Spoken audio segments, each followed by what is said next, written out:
تھا سکھا کے چلا گیا اور ابو عیسیٰ خود کہتے ہیں اپنی کتاب کے بارے میں، کہتے ہیں جس گھر میں میری کتاب پڑھی جائے سمجھ اللہ کا نبی آپ بول رہا ہے۔ اسی کتاب جامع ترمذی کی جلد صفحہ نمبر 203، 1200 برس پہلے امام ابو عیسیٰ ترمذی نے باب باندھا، نام کیا رکھا؟ بابو ما جاء فی میلاد النبی صلی اللہ علیہ وسلم۔ کہتے ہیں اب میں وہ چیپٹر قائم کرتا ہوں جس میں آمنہ کے لال کے میلاد کی حدیثیں لا رہا ہوں۔ تکبیر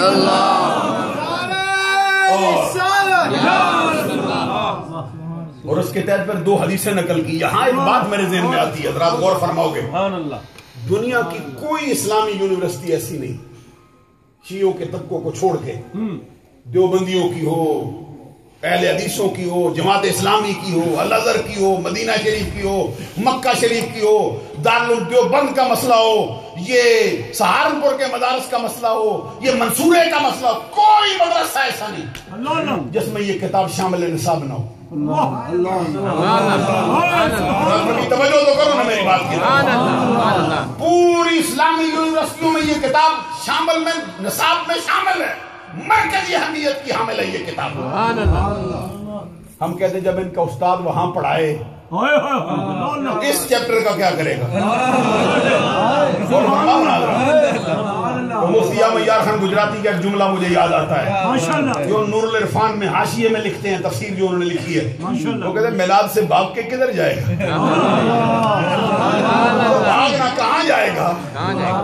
کہتے ہیں تو کبھی نماز پڑھ رہا ہو تو نماز کے اندر تو پڑھے، وَإِذَا أَخَذَ اللَّهُ مِيثَاقَ النَّبِيِّينَ لَمَا آتَيْتُكُم مِّن كِتَابٍ وَحِكْمَةٍ، جب تو نماز پڑھے سورۃ فاتحہ کے بعد پڑھے لَقَدْ جَاءَكُمْ رَسُولٌ مِّنْ أَنفُسِكُمْ، اگر نماز تیری ہوگی نبی کا میلاد تو ادھر بھی ہوگا۔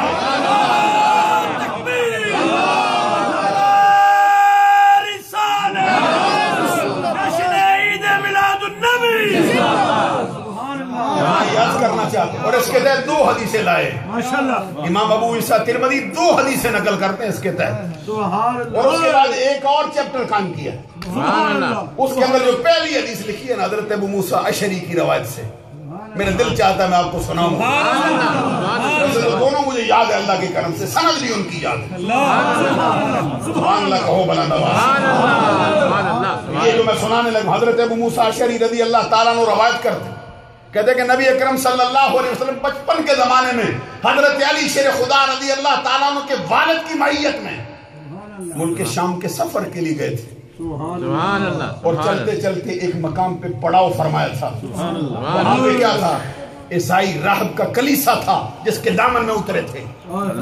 کہتے ہیں وہ عیسائی راہب پہلے جتنے قافلے آتے تھے کسی کو پوچھتا بھی نہیں تھا، لیکن جب سرکار کا قافلہ گیا کیا ہوا؟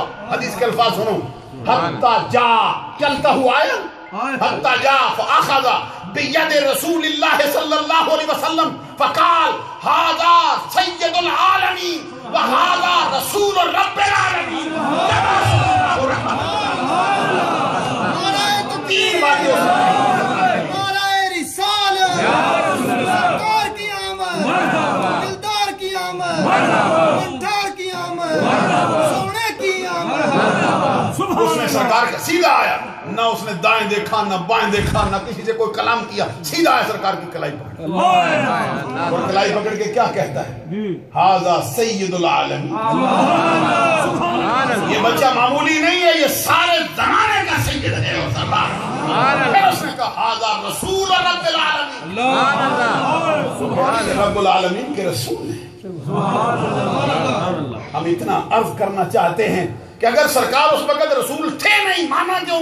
ان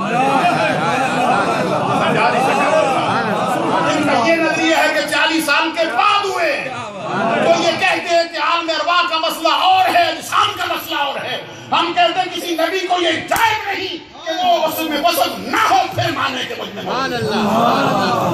جس پر مجھے وہ خیالی کا حاشیہ یاد آتا ہے جس کو ملا عبدالحکیم سیالکوٹی نے لکھا، اور کیا خوب بات لکھ گیا، کہتے ہیں النبی نبی ولو کان فی بطن امہ، ارے نبی کے بارے میں یہ نہ سوچ کہ کب ہوتا ہے کب نہیں ہوتا، نبی نبی ہوتا ہے، ماں کے پیٹ میں ہو تب بھی نبی ہے، ماں کی گود میں ہو تب بھی نبی ہے، حلیمہ کی بکریاں چروائے تب بھی نبی ہے، بکر کے کندھوں میں سواری کرے شام میں سفر کرے تب بھی نبی ہے۔ یا نبی یا نبی سیدی مرشدی یا نبی یا نبی سیدی مرشدی یا نبی یا نبی مصطفیٰ مرحبا مرحبا تین باتیں اس نے کہی، یہ ہے وہ ہستی جو مبعوث ہوگی رحمت للعالمین۔ سبحان اللہ سبحان اللہ سبحان اللہ اور بعض رؤسائے قریش نے اسے کہا تمہیں کیسے پتا چلا یہ نبی ہے؟ اس نے کہا کیا سمجھتے ہو میں ایسے ہی کلیسا بنا کے بیٹھ گیا ہوں؟ میں تو بیٹھا ہی ان کے لیے ہوں، اپنی کتابوں میں پڑھ چکا ہوں رب کا آخری نبی آئے گا اسی راستے سے گزرے گا ہر روز اس کی چھت پہ چڑھتا ہوں، ہر روز جو عرب کی سرزمین سے قافلہ آتا ہے دیکھتا رہتا ہوں، ہر روز شام کو اترتا ہوں لیکن دل چھوٹا نہیں کرتا، امید پھر کان رہتی ہے اگلے روز اگلی پکی امید سے چڑھ جاتا ہوں۔ آج جب میں کھڑا تھا راستے سے قافلہ آتا دیکھ رہا تھا، کہتا ہے کسی درخت کی کوئی شاخ ایسی نہیں تھی، کسی پہاڑ کی چوٹی ایسی نہیں تھی جو اس نبی کے دروازے پر سرنگوں نہ ہوتی ہو سکتا ہے، جدھر سے کافرہ گزرتا تھا صلاۃ و سلام کی آواز۔